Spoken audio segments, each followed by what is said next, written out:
que não melhoro da minha depressão? Eu acho que essa é uma pergunta muito importante e que vários pacientes que podem estar nos ouvindo já fizeram em algum momento da vida. Por que não melhora? Né? Então, é uma pergunta. Hoje discorreremos acerca de algumas hipóteses que podem levar a algumas reflexões e, quem sabe, mudar esse quadro, né, doutor? E quem sabe melhorar. Quem sabe a gente consegue dizer alguma coisa aqui nos Diálogos Impossíveis que acrescente, né? Exatamente. Talvez aí eu comentaria e devolvo a palavra para o senhor, Dr. Mozart. Uma possibilidade, quando a melhora da depressão não está acontecendo, e isso não é só com depressão, se uma terapêutica, uma conduta medicamentosa não está funcionando, uma possibilidade é que haja um problema com o diagnóstico. Né? Então, que o diagnóstico não esteja alguma coisa não está indo bem nesse processo. Aí lhe devolvo a possibilidade de poder falar um pouquinho da clínica da depressão, da apresentação clínica da depressão. Então, é bem importante conceituarmos do que se trata a depressão. Né? Então, existem regras, a gente usa mais comumente o Manual Diagnóstico de Doenças Mentais, né? O DSM, que já está na 5ª edição agora, corrigido. E segundo o DSM, então, o que se trata a depressão? É uma doença, né, que tem alguns critérios que precisam ser levados em conta. Um deles é a duração, então, pelo menos por 6 semanas, na maior parte dos dias, na maior parte do dia. Outro critério que é fundamental é, pelo menos, ou tristeza a maior parte do tempo, ou falta de prazer na maior parte do tempo, né? Falta de prazer nas coisas. Isso, o que era bom não é mais bom. Exatamente, que o nome técnico é anedonia. Anedonia. Né? Então, pelo menos um desses dois é fundamental para que seja depressão. Né? Além disso, vamos ter alguns outros critérios, como alterações de sono, alterações de peso, alterações de pensamento. Então, a pessoa pode ter... ficar mais lentificada, alterações de memória. Que mais? Que eu estou esquecendo de mais um. O senhor falou de alguns sintomas no humor. O senhor falou de alguns sintomas motores. Exato. O senhor falou de alguns sintomas cognitivos. Peso. E tem aquilo que se relaciona ao ritmo circadiano, que começou a falar também. E alterações de sono. Exatamente. Então, sono e apetite. Você precisa ter pelo menos 4, né? Dessas outras 4. Isso mesmo, porque depressão não é tristeza. Exatamente. Né? Nós separamos depressão é uma coisa, tristeza é uma emoção universal. Então, isso é o que se chama de depressão unipolar, né? Ou depressão maior.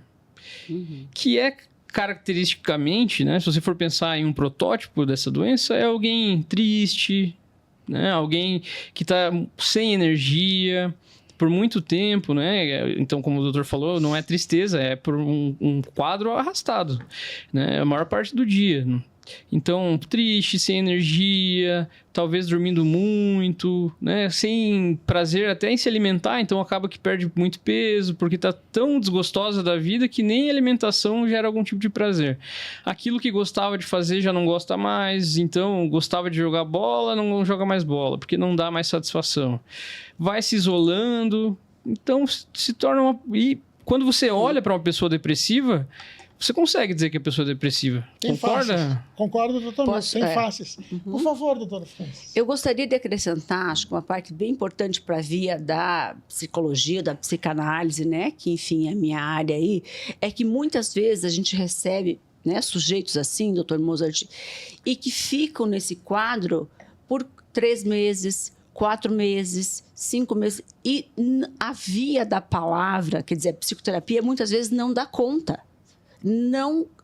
Os sintomas, eles não... A senhora é muito moderna. Está diante do seu tempo.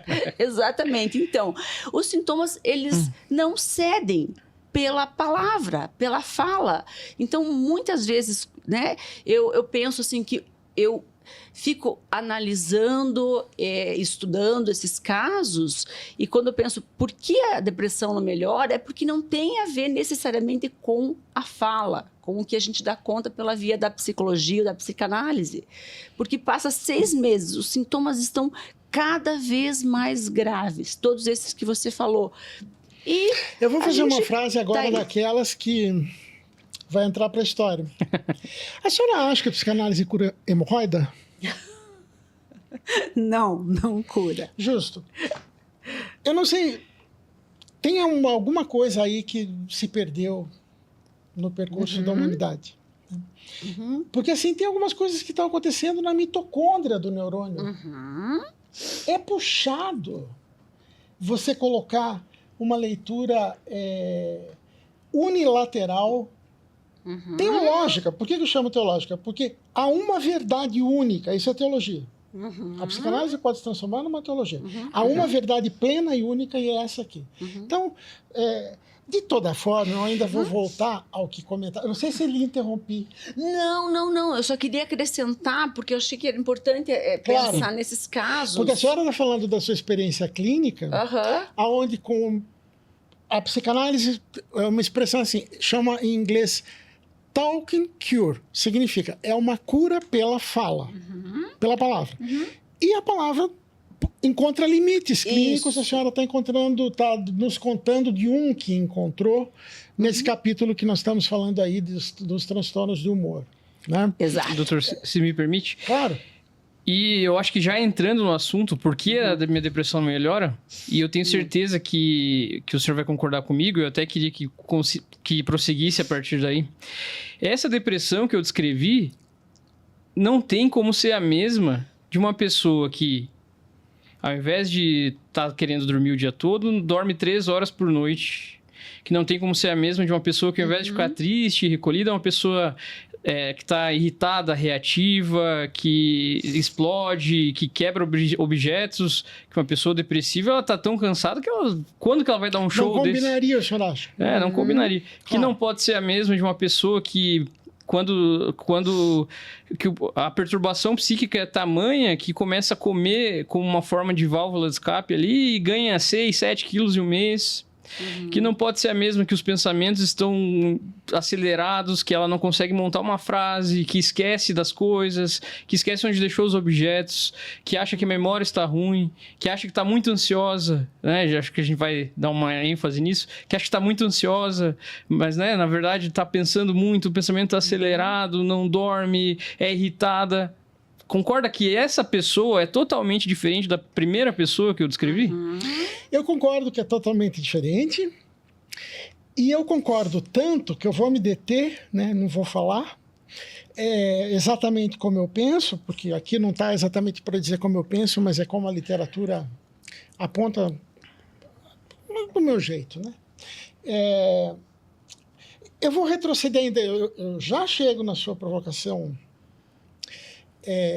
sobre a presença, por exemplo, de irritabilidade, de impulsividade, de ansiedade em quadros depressivos. Porque o seu raciocínio clínico foi muito interessante. A pessoa está deprimida, a energia psíquica está lá embaixo, não tem força para nada, como é que a pessoa está gritando? Como é que a pessoa está jogando coisa na parede? Bom, mas ainda antes, eu me permito, é uma outra geração, não tinha DSM, tinha, mas não tinha no Brasil. A vez que eu usei o DSM foi o DSM-3R, foi no meu mestrado, foi maravilhoso. Eu lhe confesso que não uso muito o DSM, tenho pleno conhecimento do que está lá dentro e sei muito bem para que ele serviria, né? Mas, com a experiência, eu vou lhe dizer o seguinte, eu vou ampliar a visão, o zoom da sua lente para o afeto depressivo. O que eu chamo de afeto depressivo? Tem a possibilidade da tristeza? Tem. É uma das possibilidades do afeto depressivo. O senhor citou a segunda, explicou para as pessoas que a anedonia é o que antes era bom, não é mais bom para mim. A capitulação do desejo, não tem mais, o bom não me faz mais bem. Anedonia. Mas eu vou ampliar isso, não está no DSM, mas há autores que o preconizam. O correlato da culpa e a ruminação dos arrependimentos. Como é que eu fiz? Se eu fiz, é porque eu fiz. Se eu não fiz, é porque eu não fiz. Então, eu sou condenado por culpa sempre. A culpa ruminante. Né? Outra possibilidade. Fadiga. Cansaço. Pesadume, como chamava um professor da Federal do Rio de Janeiro. Pesadume. Os membros em chumbo, né? Exatamente. Parece que eu estou carregando 20 quilos em cada braço. A lentificação. Isso é verificável. Sim, se quiser aplicar instrumentos, isso é perfeitamente mensurável, que a pessoa está mesmo mais lentificada. Mas também, eu não pertenço a grupo nenhum. Eu falei um pouquinho, para quem entende, falei um pouquinho de algumas dimensões da depressão melancólica, de tipo melancólico, mas há uma depressão também atípica, que não é caracterizada necessariamente por tristeza, mas sim por eu atrapalho o mundo. Aonde eu estou, só estou atrapalhando. Agora eu vim aqui tomar seu tempo. Então a pessoa marcou a consulta comigo, eu escuto isso, estou falando de experiência. O senhor deve escutar um monte de coisa importante, desculpe de eu estar chorando. Aí a pessoa fica culpada porque não trouxe o lenço, está gastando o lenço da minha sala, assim que ela processa o pensamento. Eu não prestei nem para trazer o lenço para chorar. O senhor desculpe que acho que já a caixa acabou, são coisas que eu escutei. Então, eu não pertenço, eu não me sinto bem em lugar nenhum. Nenhum lugar é meu, e principalmente o meu corpo. Eu não me sinto bem, eu não me sinto situado no meu corpo. É a depressão atípica. Né? Bom, então, a gama de cores que nós colocamos na palheta do afeto depressivo, ela pode superar o que classicamente o DSM preconiza, tristeza ou anedonia. Mas a prática nos oferece outros leques. E eu vou adendar aqui um pequeno segredinho, não sei se é segredo, pode ver que todo mundo já sabe. Mas tem alguns psiquiatras que se especializam, estudam muito depressão e transtorno do humor. Teve um tempo que se cogitou chamar afetivólogos, porque as doenças de humor se chamavam doenças afetivas antes, feio, no DSM-3. Ainda bem que não chamaram. Exatamente. Então, entre esse pessoal, que eu chamo que é o pessoal da bipolaridade, os colegas, os que estudam essa questão. Eu não vou falar de bipolaridade porque eu não vou aceitar a sua provocação. Eu vou falar sobre depressões chamadas mistas. E elas hoje estão perfeitamente bem descritas, tanto no DSM-5 revisado, quanto na CID-11. Nós tínhamos um problema com os catálogos até o DSM-5 ser publicado, para poder diagnosticar o tipo misto. Então foi muito interessante as mudanças. Mas um macetinho, que talvez todo mundo tenha ouvido falar, é o conjunto de 4 sintomas que a gente chama, talvez todo mundo então saiba, os sintomas DAIA. D-A-I-A. Que são o quê? Presença de distratibilidade, é o D.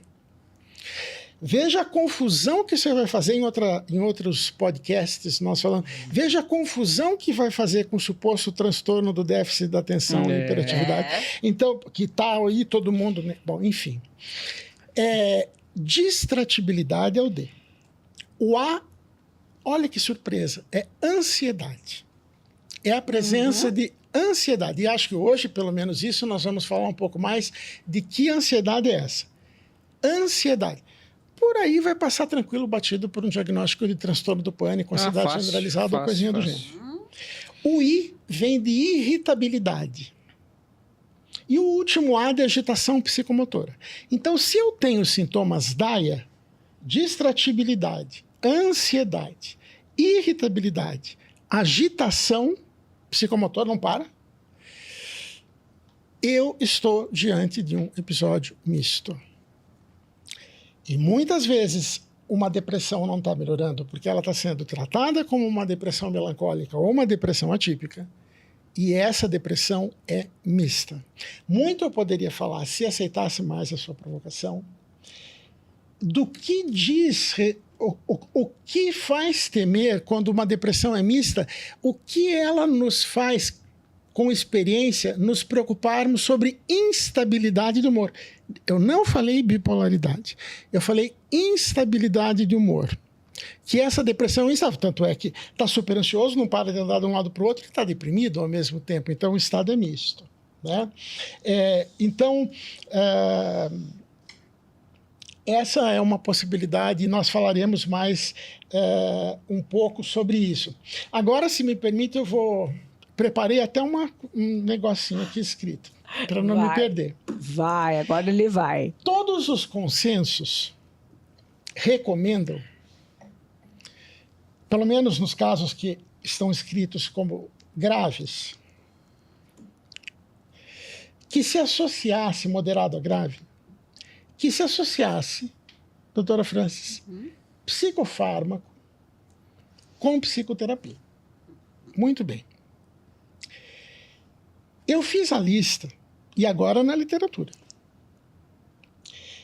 Qual psicoterapia? Diz a literatura.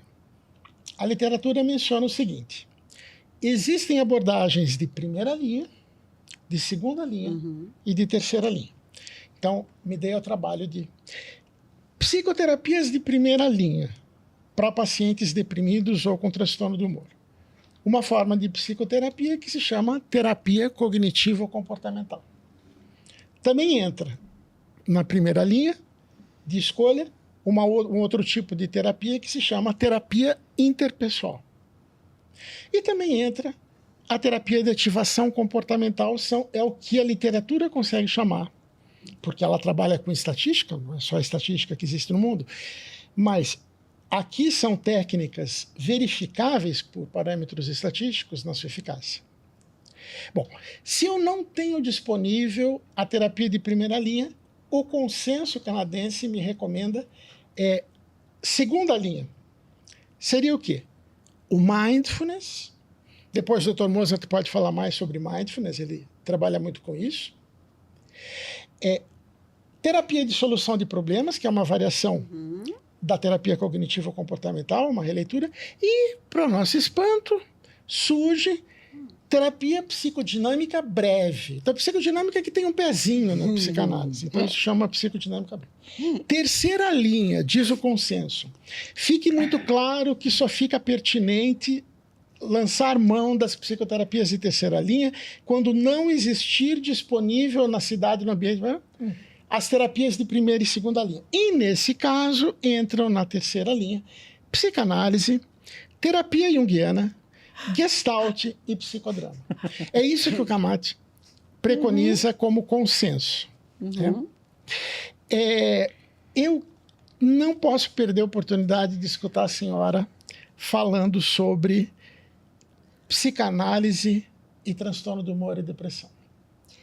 Perfeito, César. E eu estou assim, me sentindo lisonjeada de poder estar aqui conversando com vocês a respeito disso. E não só conversando, mas também aprendendo, porque foi isso que eu tive na minha clínica no contato com vocês.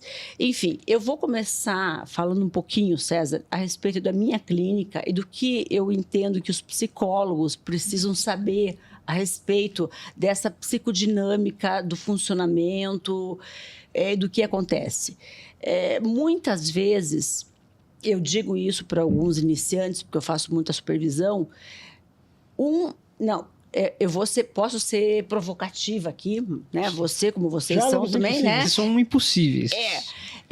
Um paciente mal medicado, e adoro a tua palavra, atravanca o nosso trabalho. Atravanca. Da mesma forma que eu acho que um paciente mal terapeutizado atravanca o trabalho de vocês. Então, eu tive muito essa experiência. Por exemplo, eu tive paciente, César, assim, uma depressão, como a gente está falando aqui, uma depressão de 10 anos, né? Um exemplo clínico, rapidamente. Começou a tomar antidepressivo, né, há 10 anos, desde os 16 anos, está com 26, está com 3 antidepressivos e pensamento de ruína, acelerada, cada vez mais agitada. Doutor Mozart, Como? Desculpa, eu vou- Não. Como? E eu me perguntava, gente, mas ela tá com 3 antidepressivos, o que tá acontecendo? Tá certo isso? Até que eu fui conversar com o Dr. Mozart. Porque é isso. Então, é isso que o que o senhor acha da associação? Imagina. Enfim, isso, o caso que a doutora está comentando. Então, isso entra no que a gente... Acho que até na nossa próxima pauta, né, doutor? Que é sobre o tratamento desse tipo de depressão que nós vimos falando. Então, o que muda na depressão mista? Ou o que muda na depressão instável, na estabilidade de humor? Porque então muda o tratamento, né? Muda tudo, né? Não tem como ser o mesmo tratamento, não tem como. Então, uma medicação que muitas vezes melhoraria um quadro de uma depressão unipolar, ela tem um potencial assim destrutivo imenso. Ela pode piorar, agravar muito o quadro de uma depressão instável. Pode levar, inclusive, a quadros psicóticos, pode levar a tentativas de suicídio, pode levar a internamentos, né? E por quê? Porque é um tratamento de A feito em B. Então, mas só um pouquinho, até para os psicólogos entenderem um pouco, doutor Mozart, assim, porque 2 antidepressivos, numa situação dessa, só acelera o pensamento. Aí, se a pessoa está pensando em morrer, isso que você me explicou um dia, ela vai pensar mais em morrer, porque acelera. E isso gera uma crítica dos psicanalistas, e aí tem uma razão.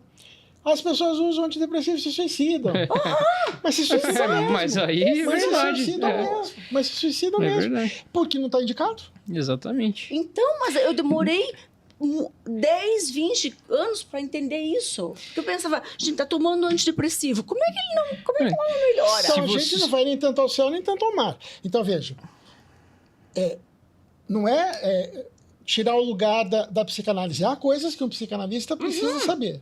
Mas, por que minha depressão não melhora? Talvez você esteja tratando o tipo de depressão errada. Exato. Então, nós estamos falando que tem muitos tipos, tem muitas nuances nesse capítulo. Né? E que o psicólogo não sabe, César. Não sabe. Por exemplo, desculpa, Claro. eu sei que é mudando, mas é na mesma linha. Eu faço muita supervisão, tenho muitas iniciantes, muitos psicólogos iniciantes. Conduz supervisões. Conduzo. Supervisões, e daí a pessoa chega e diz, mas o psiquiatra do paciente passou um antipsicótico para ele dormir. Mas ele não é psicótico. Doutor Mozart. Aí vai, entendeu? Isso tudo que eu aprendi com o doutor. depois. Antipsicótico trata a depressão, doutor? Como é que fica? Então, isso é uma questão, né? A medicina... É fácil cometer esse erro, tá, doutora? Porque olha o nome do remédio, antipsicótico. Você vai achar, eu não tô psicótico, por que eu vou tomar isso Então, aí? para mudar. Não é. Então, para mudar. Então, Tá pra aqui. abolir. Mas Pra demorou, né? melhorar. Demorou. Demorou. Mas isso acontece também com vários outros medicamentos, né? Antidepressivos têm N funções. Por exemplo, o remédio mais comum para queda de cabelo, na verdade, é um antihipertensivo. Né? Foi desenvolvido com essa finalidade, né? Viagra foi desenvolvido para tratar a hipertensão pulmonar. Mas o psicólogo não sabe disso. Então, veja. Entendeu? Esse é Tem o problema. espaço aí, né? O Nós nome... temos que estar à altura do nosso tempo, né, gente? O Isso nome aí da medicação, da classe que ele pertence, é só uma classe para a origem para que ele foi criado. É por isso que ele está ali. É uma caixinha. Quando pensaram em desenvolver a medicação, pensaram com que finalidade e o que ele atende. Então é isso. Mas não quer dizer que ele sirva só para aquilo. Uma medicação tem N indicações. E os antipsicóticos, inclusive, são as medicações que tiveram a maior evolução recentemente e atendem, assim, uma gama de sintomas excelentes e é um ótimo tratamento. Nos ajudam tremendamente nos transtornos de humor. Muito, muito, muito. Então, mas isso que eu aprendi com você. Abaixo de 100 miligramas ajuda no sono. Não é necessariamente um antipsicótico. Mas isso o Há psicólogo um manejo não sabe. de dose clara, mas ele sim, precisa buscar isso. Claro, porque Precisa senão buscar chega saber. lá, o psiquiatra me passou um antipsicótico.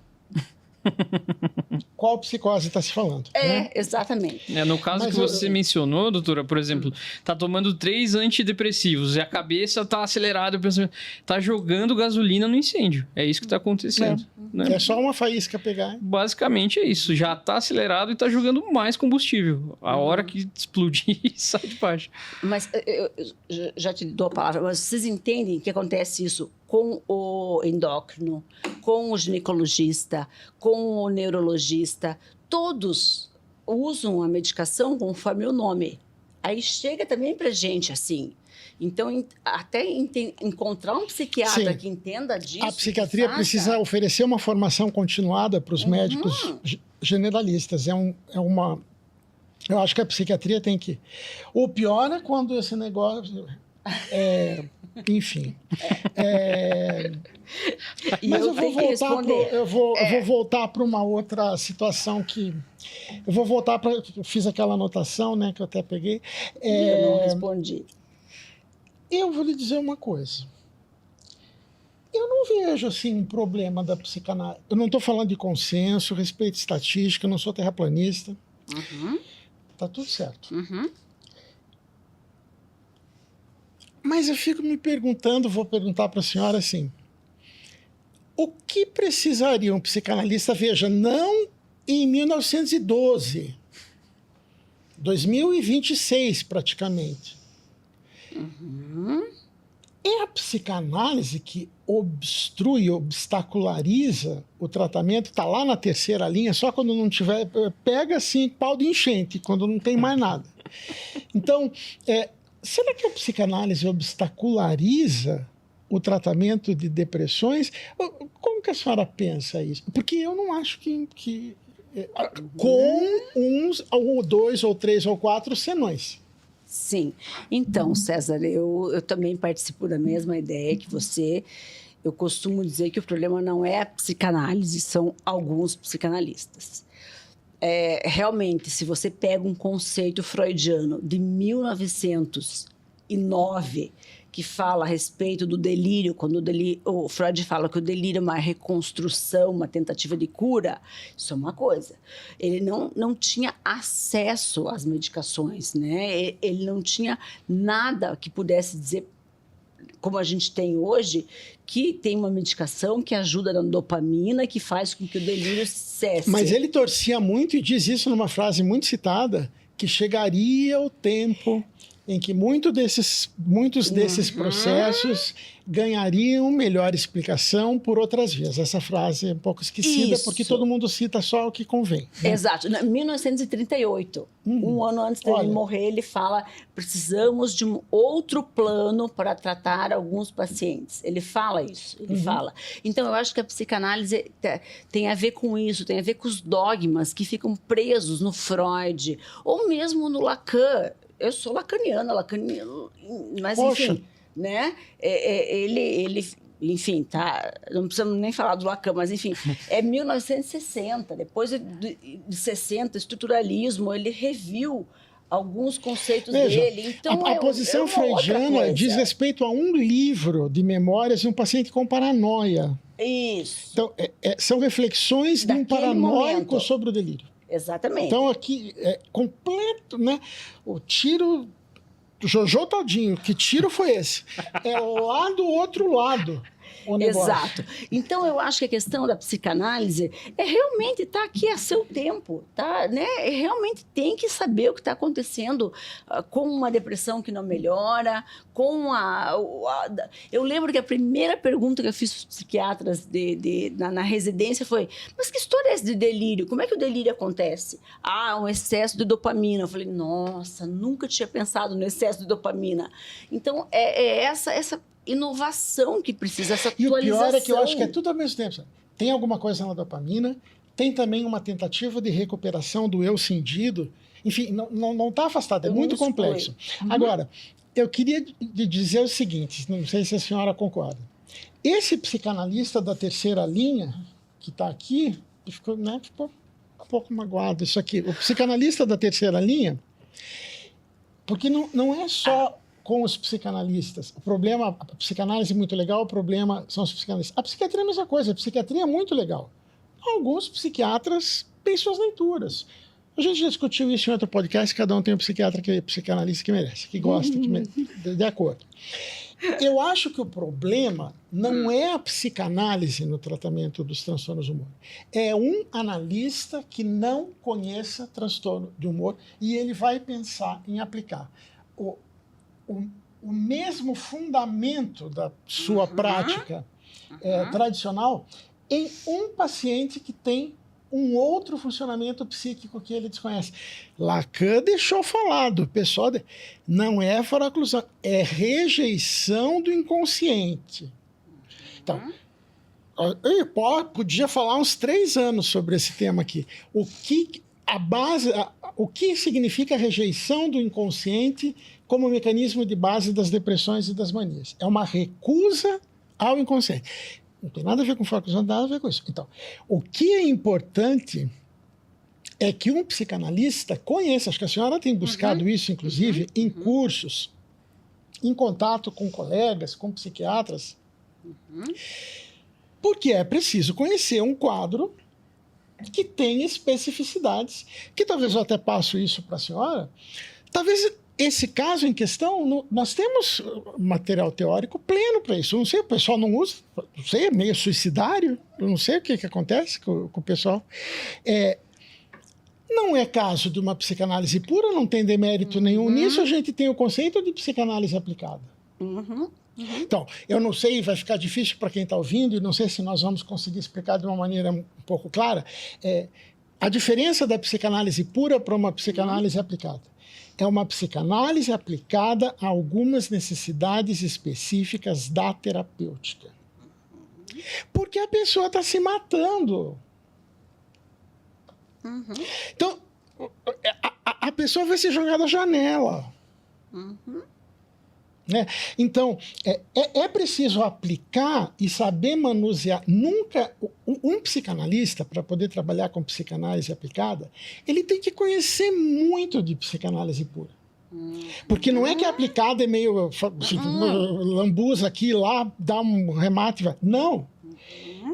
A formação do analista que trabalha nos casos de psicanálise aplicada é muito mais rigorosa e nunca os princípios precisam ser tão sólidos quanto na psicanálise que sai do seu campo.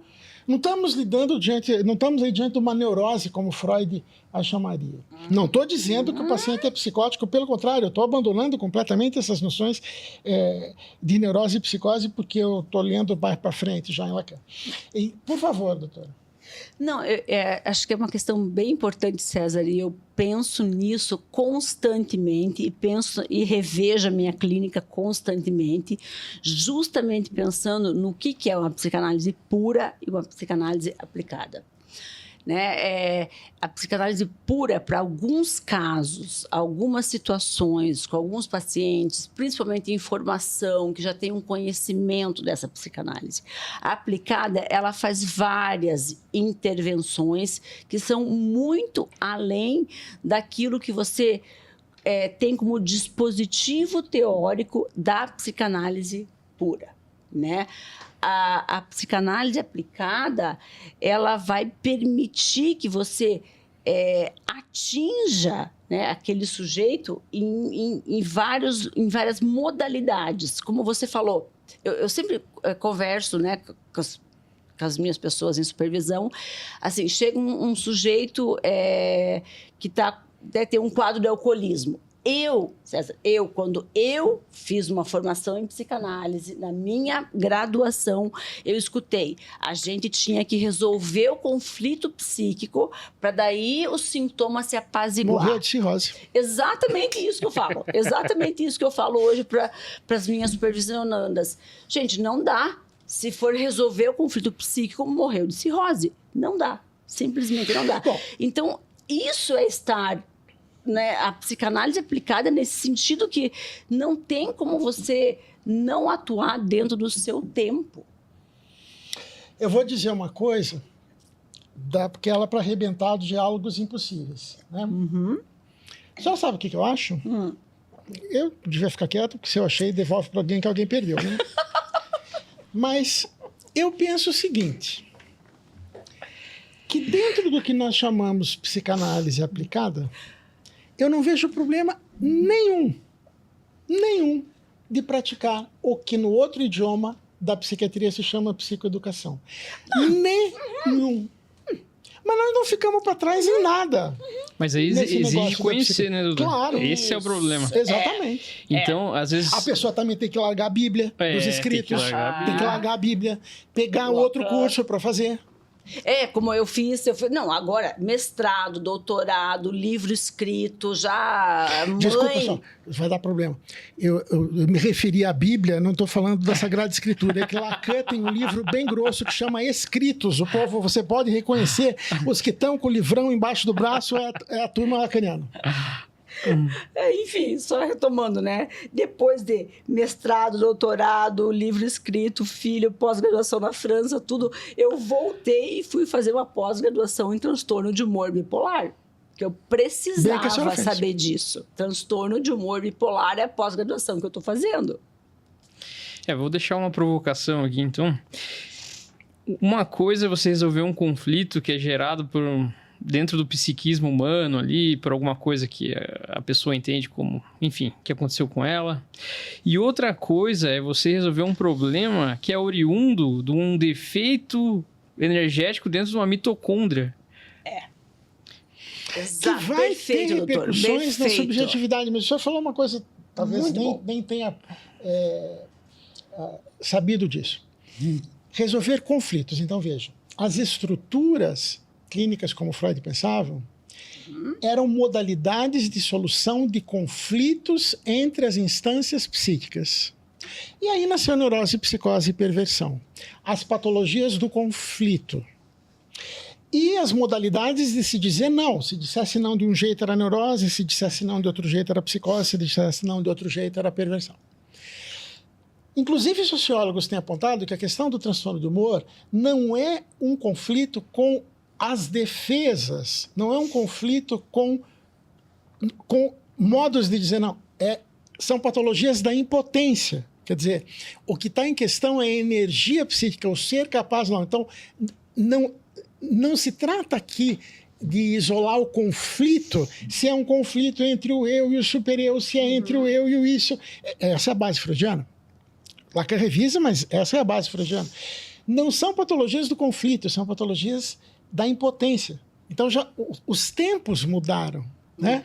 Então, isso é muito importante. Mas é totalmente fascinante. Agora, eu entendo por que está na terceira linha. Porque a pessoa vai tentar aplicar o dispositivo puro, tal como foi concebido. E ainda nem foi até o final da obra do Lacan para ver que tudo isso foi revisado, foi tudo abandonado, a questão estrutural, não leu. O pessoal dá uma parada, vai até uma altura, é isso que eu noto. Eles não leem para frente, ele está até uma altura. Né? Até onde convém. Imagine depois, Lacan morreu em 81, né? Imagina o que aconteceu de 81 para cá. A pessoa ficou no Lacan de 59, por ali. Né? Não é fácil.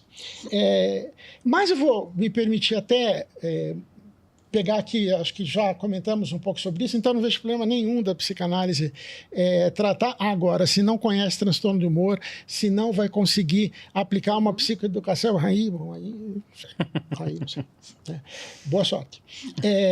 Isso, doutor, uma coisa que você falou me chamou muito a atenção, que como forma de incapacidades, que você estava dizendo? Impotências. Bom, essa é uma leitura, não quero entrar aqui, que tem uma vertente filosófica, eu tenho lido muito sobre isso aí, tenho várias críticas a fazer, as farei, assim que eu estiver preparado à altura, né?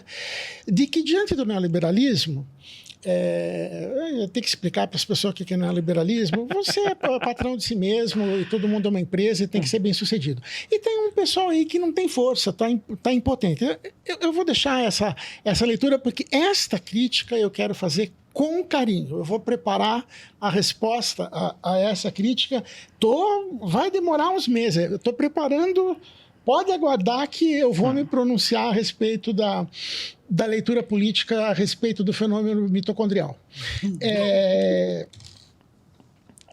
Porque eles falam desconhecendo. Então, tem pessoas de outros campos do saber que desconhecem completamente a farmacologia, passam por cima rasgando assim as coisas como se fosse... E pessoas de um renome, eu não me choco, porque para mim o outro é barrado mesmo, eu não estou nem aí. Eu acho super normal, uma sumidade falar uma besteira desse tamanho. E não tiro mérito, são sumidades, tem produções incríveis. Mas então, tem se falado da patologia da impotência. como a explosão do diagnóstico de depressão, teve explosão de diagnóstico de diabetes, teve explosão de diagnóstico de câncer, teve explosão de tudo que é diagnóstico, eles vêm para cima da gente como se a gente fosse os que ficam inventando coisa. Aí depois a pessoa diz assim, nunca surgiu tanto remédio e só aumenta o número de doenças, então esses remédios não servem para nada. Mas pelo amor de Deus, eu começo uma quimioterapia para uma pessoa, o paciente com câncer morre, significa que a quimioterapia não serve para nada? Tenha dó. Mas isso aí deixa que está guardado. Vai chegar um momento que isso aí vai ser duramente criticado, hein? Que fique de alerta para os ouvintes. Exatamente. Nossa, mas eu estou transcrevendo. Não falta muito. Eu estou degravando colocar o vídeo a culpa de depressão no capitalismo. Deu 25 páginas o vídeo da pessoa que eu degravei. Que eu faço tudo no papelzinho. Porque eu quero as palavrinhas, cada palavrinha que a pessoa disse. Tudo bem. Doutora França, mudando de tema. Os pacientes se queixam de colateral dos remédios, das nossas medicações para depressão e bipolaridade. O que a senhora nota aí?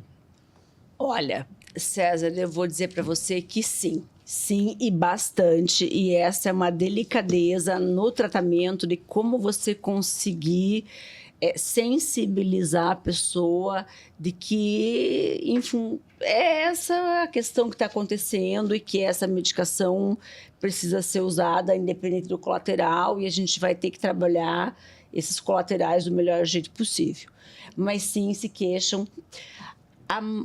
César, a maior, não sei se eu posso dizer maior, não gosto dessa palavra, mas a mais frequente das queixas, e a gente até tem um paciente que a gente atende, né, doutor Mozart, é assim, eu saí do meu estado de mania, que ele conseguia fazer um monte de coisas, consegue fazer um monte de coisas, e agora uma aceleração. Exatamente, e agora eu não consigo mais. Sim, a senhora diz, daqui para explicar melhor, o luto, a dor de não estar mais euforizado. Exatamente, mas não é nem tão, assim, é só uma hipomania, não chega a ser uma mania, né? Então, antes do doutor comentar, eu vou dizer, eles têm razão. É verdade. Eles têm razão. É verdade. A vida foi injusta. Uhum. Essa doença é muito séria. É verdade. É muito dolorosa. É muito pavorosa. Ela pode ser. Não é sempre. É muito complicado. É verdade. A vida foi injusta pelo seguinte. Eles conheceram uma intensidade, uma energia, uma alegria, uma potência que não era para ser conhecido. Você não era para beber não era para ter comido desse fruto. Sim. Então, assim, depois que você euforizou, que pena. Porque que nostalgia isso vai trazer. Quis a vida que você conhecesse um funcionamento que tem cores mais fortes do que a vida na realidade tem. A vida tem cores mais fracas, mais amenas. Então, eu entendo perfeitamente quando eles dizem isso, porque é muito doloroso você ter conhecido. Também esse é o problema com muitos toxicômanos. Conhecem um êxtase produzido que só a química induziria, provou de um fruto que, eu diria, cometeu o pecado original, mas aqui não é religioso. Né? Eu digo que beijou um unicórnio. Não, é bem difícil. Mas sobre colaterais também nós temos aí. Peso. Ganho de peso. Isso vai ter que ter um podcast específico para ganho de peso com endócrino. Deixa eu só fazer uma colocação que eu escutei de uma paciente, César, que isso me tocou muito, assim, que ela tinha engordado 10 quilos. E realmente foi com a medicação, tudo. Daí ela foi falar com o psiquiatra disse assim para ela: primeiro vamos deixar sua mente boa, depois a gente vê o seu corpo. Que fique claro que não fomos nós. Sabe, uma atrocidade, porque não tem como você dizer isso. Essa doença é muito traiçoeira. Por quê? Veja, tem vários estudos, isso foi replicado até a exaustão, que os eram pacientes bipolares, no caso desse estudo, todos com diagnóstico de transtorno bipolar tipo 1 ou 2. A maioria do número de participantes tendia mais para a bipolaridade do tipo 1, ou seja, tinham tido manias, exaltações, euforizações plenas, as mais graves. Metade do grupo de bipolares passou a usar placebo, não sabia que estava usando duplo cego, nem o médico que está examinando o estudo, nem o paciente sabe o que está sendo tomado. E a outra metade da amostra tomou lítio. As duas amostras engordaram do mesmo tanto. Portanto, a doença bipolar engorda e o lítio, eventualmente, também pode engordar. Então, nós nunca sabemos... O lítio não é um exemplo muito bom para ganhar peso, tem piores. Que tem uma meta-análise recente, doutor, que diz que o lítio ele aumenta cerca de 300 gramas. Exatamente. Que, na verdade, no início do tratamento, uma mobilização hídrica, né? Então, água, o paciente acaba retendo um pouco mais de líquidos, mas depois, com o passar do tempo, isso vai voltando ao normal. E por que eu não engordei bem quando eu comecei o lítio? Porque você começou o lítio porque estava super mal. Estava super mal. Então, a doença estava com a sua intensidade. Então, a gente pode, né, aprofundar isso depois, mas é uma doença metabólica também, né? Então, a pessoa vai ter mais tendência a ter obesidade. Isso está demonstrado. Sim, mas mais o psiquiatra tendência não pode negligenciar a nisso, ter hipotiroidismo. Ai, não, isso a gente vê depois. Sim, de forma alguma. E hoje temos recursos terapêuticos. Mas é importante dizer, não é sempre que o paciente vai ter efeito colateral com o tratamento. Na verdade, um tratamento bom é um tratamento que o paciente não tem, né? Isso, que ninguém diz e nem ele que está tomando coisa alguma. Exatamente. O tratamento tem que ser buscado é esse. O paciente vive a vida normal e tirando que ele tem que tomar o remédio uma vez por dia, no final do dia, tá tudo bem, né? Ele não tem que lembrar, estou sob tratamento. Não, ele tá bem. Agora, também tem os casos, e nós temos que dizer, eu tenho alguns que eu conduzo, muito graves, muito graves. E que nós precisamos usar determinados fármacos em determinadas doses que eventualmente terão alguns colaterais.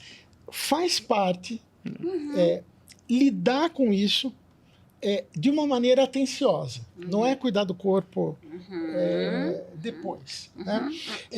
Mas é preciso... são casos de vida ou morte. A outra opção é morrer, né? Exato. São casos de vida ou morte. Veja, eu comparo muito com colaterais de quimioterapia. Sim, uma quimioterapia é muito difícil. E, pasme, eu escutei isso de todas as minhas pacientes, por exemplo, que tiveram câncer de mama e tratam depressão. Foi consenso, não é nenhum estudo estatístico, é apenas o meu pequeno consultório. É consenso que elas sofrem mais com a depressão do que elas sofreram com o tratamento e com o câncer de mama, seja mastectomia, quer dizer, teve que tirar a mama e reconstruir por cirurgia plástica. Então, é consenso. Então, essa doença não é brincadeira. Isso eu posso complementar, doutor. Isso é importante. Tem uma grande amiga minha que ela é oncologista e ela acaba encaminhando muitos pacientes, então, para mim. E então, tenho me deparado cada vez mais com pacientes... Você sabe que está demonstrado que melhora a resposta à quimioterapia se você estabilizar uma... A célula NK, né? Natural Killer, que é a célula responsável por matar naturalmente as células cancerígenas, ela perde a função de uma forma avassaladora durante a depressão. A depressão te arrebenta. Você perde imunidade. Você reage mal à quimioterapia. Justamente. Você complica em pós-operatório. Por isso que eles estão colocando psiquiatra no Hospital Geral. Sim, ela tem comentado comigo a diferença do paciente que está fazendo o tratamento oncológico e está fazendo acompanhamento psiquiátrico do que não está fazendo, que é gritante. Tanto taxa de recuperação quanto o sucesso do tratamento. Tem sido muito rica essa experiência. Fantástico. Eu vou fazer... uma provocação, não é provocação assim, mas é que talvez uma necessidade que eu tenha, e talvez sejam colegas psicólogos ou público em geral, assim, tem muito preconceito no diagnóstico do transtorno bipolar. Né? O transtorno bipolar é o quê? Tem tipo 1, tem tipo 2... Que bobagem! Bom, agora foi, né? Agora já era. Nem estava no roteiro, Que César. Bobagem! Por que isso com a questão bipolar? Nós temos na humanidade pessoas com doença bipolar que foram expoentes. Imagine o que ele teriam produzido se não tivesse a doença bipolar. Se imagine Van Gogh, o que ele teria feito se não tivesse passado a vida sofrendo loucamente. Então, que isso, gente? Você vai se sentir estigmatizado porque você tem um diabetes, um câncer. O que é isso? E bipolaridade, meu Deus, é uma das condições em psiquiatria. Eu escolhi essa para trabalhar. Por quê? Porque tem a mais ampla. É um oceano, né? O arsenal terapêutico é fabuloso. As possibilidades. Só que demora, leva um tempo até acertar a medicação, toda mudança tem que ser muito lenta, enfim. tem por aí um caminho. Mas que bobagem! Mas, César, uma pergunta assim, por que tem esse preconceito que o bipolar é o que faz Na verdade, o estigma... o estigma. Na verdade, o estigma recai sobre todos os diagnósticos psiquiátricos, né? Sobre todos os diagnósticos psiquiátricos. Mas você falar que tem uma depressão é mais chique que você falar que tem um transtorno tem bipolar. algumas doenças que são socialmente aceitas, né? Claro, Por exemplo, o que os artistas TDAH, hoje... depressão, ansiedade, essas ninguém se importa em falar. Reparem, né? já foi uma grande evolução. Os artistas, porque eles não iam conseguir papel se eles falassem há um tempo atrás. Eles dizem assim, eu tive... Todo mundo põe no passado. Não sei como que ficou no passado, porque a doença é incurável. Eu tive uma depressão. Eles conseguem dizer, eu tive. Tá. Isso já começou, já ajudou muito. Veja, a Rita Lee aparece junto com o marido, dizendo que ela recebeu, em vida, claro, né? Que ela recebeu o diagnóstico do transtorno bipolar, e ela, inclusive, foi procurar um psiquiatra, porque o neto dela falou, vó, não está na hora da senhora parar as drogas? Aí, quando ela escutou do neto, ela foi fazer a consulta, o psiquiatra diagnosticou que, primariamente, quer dizer, antes da questão da dependência de substâncias, ela tinha um transtorno do humor que ela tratou até o fim da sua vida, né? Então, isso ajuda muito, porque são figuras públicas que trazem depoimentos valiosíssimos, inclusive entre psiquiatras, que eu não vou citar nomes, mas já está acontecendo que alguns psiquiatras, inclusive professores universitários de departamentos do nosso Brasil, têm falado em público, eu sempre tratei transtorno bipolar e uso lítio há 40 anos. Né? Fabuloso. Eu acho totalmente emocionante. E outra coisa, né? Isso, assim como qualquer tipo de preconceito, decorre do desconhecimento.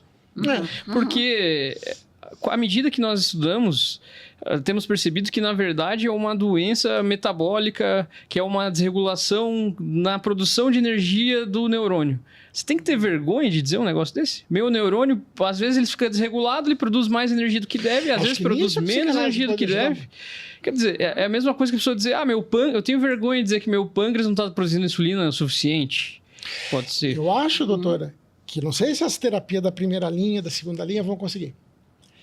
Eu acho que você conseguir assumir, tenho sim, e daí, o que for. O que for. Ninguém tem nada a ver com a minha vida, ninguém paga minhas contas. Eu acho que isso é uma psicanálise, ajuda uma pessoa, a gente diz de uma forma técnica, a não deixar o grande outro tão consistente, né? Emagrecer um pouquinho o grande outro. Perfeito. Esse sou eu, isso sou eu, é a frase freudiana. Isso aí sou eu. Né? E um fenômeno que eu acho que está muito atrelado a esse preconceito do diagnóstico, que eu tenho visto que tem sido muito comum. O paciente, ele procura inicialmente um psicólogo para fazer uma avaliação neuropsicológica e no auge do seu descompensamento. Então, como o doutor mencionou anteriormente, o taquipsiquismo, a desatenção, a distratibilidade é um sintoma de humor muito claro. E o psicólogo, que não deveria, mas aceita fazer nesse momento esse teste, vai dizer que o paciente tem um prejuízo de atenção muito grande e tem TDAH. Na Casa Nina, nós tivemos uma noite de discussão, acho que o senhor estava presente, a doutora estava, nós tivemos uma discussão e o resumo eu não vou desenvolver isso mais porque quero falar de ansiedade. Ansiedade na depressão. Vou lhe provocar já com isso, doutor Mozart. As avaliações, os testes neuropsicológicos são profundamente sensíveis. Então, eles detectam alterações de margem estatística de funcionamento, mas eles são praticamente nada específicos. Ou seja, aquele achado pode estar presente no TDAH, ele pode estar presente no TEA, ele pode estar presente na bipolaridade, ele pode estar presente no Alzheimer. Na pancada da cabeça. Eles são profundamente sensíveis e absolutamente não específicos. Ai, eu amo vocês. Então, isso aí está falado, viu, gente? Isso aí está falado. Agora, se o povo está vendendo, Deus que ajude. Eu quero que todo mundo seja feliz e me deixe também. Doutor Mozart, como que é a questão da ansiedade? A ansiedade na depressão. Primeiro, é muito importante entender o que o paciente quer dizer quando ele te fala que está com ansiedade. Então, para o médico, para a psiquiatria, ansiedade é um sentimento, né, que pode ser resumido como medo. Assim, medo do escrutínio alheio, um medo do futuro. Né? Para o paciente, isso pode ser várias coisas. Pode ser, estou com o pensamento acelerado. Pode ser, eu estou com medo do futuro, de fato. Pode ser, eu estou comendo muito mais do que eu gostaria. Nossa, estou com um sentimento aqui que me faz comer mais do que eu gostaria. Ou pode ser, eu estou com uma coisa ruim aqui. E ele pode chamar tudo isso de ansiedade. Então, primariamente, a gente tem que ver o que o paciente quer dizer com isso, né? Porque o paciente não é obrigado a saber fisiopatologia, né? Ele chama do jeito que ele chama do jeito que ele quiser. Então, mas o mais rotineiro é que ele se refira a isso como um aceleramento do pensamento, um taquipsiquismo. Ele está pensando muito mais do que ele gostaria. É como se o pensamento dele, que antes era linear, agora fosse 10 abas abertas do navegador ao mesmo tempo, e 2 tem música, ele não sabe de onde vem, e ele conversa consigo mesmo, e a cabeça não desliga, e ele deita para dormir, e aquilo fica pensando sobre o dia, como vai ser o dia de amanhã, como foi o dia de ontem, e ele acaba tendo isso como ansiedade. Só que isso... E acaba que essa é a regra, né, doutor? É muito raro, na verdade, o paciente dizer que não tem, né? 2/3 das depressões tem isso. Tem ansiedade, né? Essa queixa de ansiedade. Só que essa ansiedade, ela decorre do aumento da velocidade do pensamento. E como tratar, achar que isso, esse aumento da velocidade do pensamento, ele decorre de uma doença primária. Então, é um sintoma. E não um fenômeno isolado em si. É muito, eu vejo isso com frequência, errado você tratar um sintoma e esquecer todo o resto. É que nem tá com náusea, toma Plasil, tá com dor de cabeça, toma Tilenol, enfim.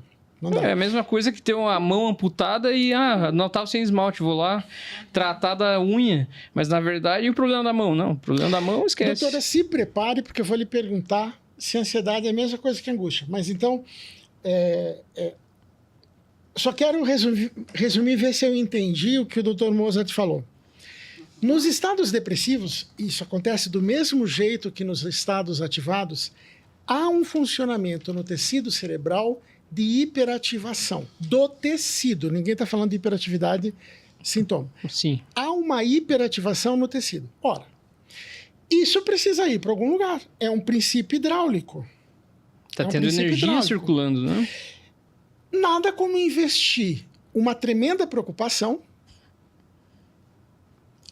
com essa energia que está excedente por transtorno de humor no tecido cerebral, investe em preocupações ansiosas, óbvio.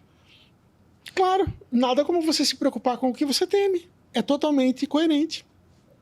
Sem que isso signifique que haja aí, a meu juízo, que haja aí transtorno de ansiedade. Eu estou tomando a ansiedade como participante dos sintomas do transtorno do humor.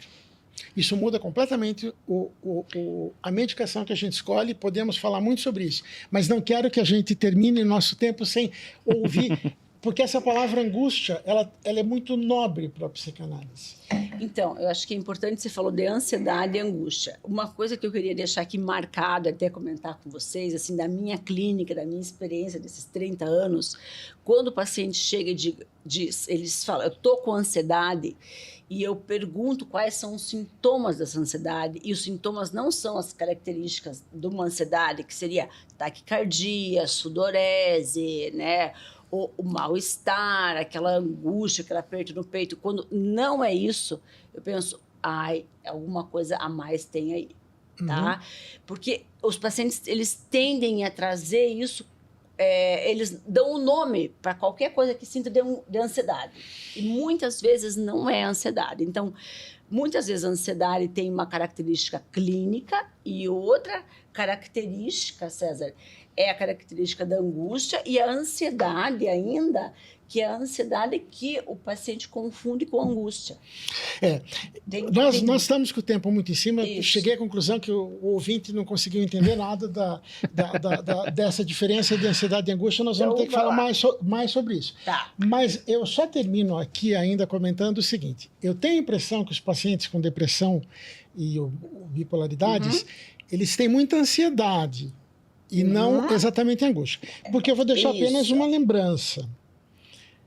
Na obra lacaniana, o objeto sempre é faltante. Não há objeto investido, o objeto é desde sempre faltante. Então, o objeto falta.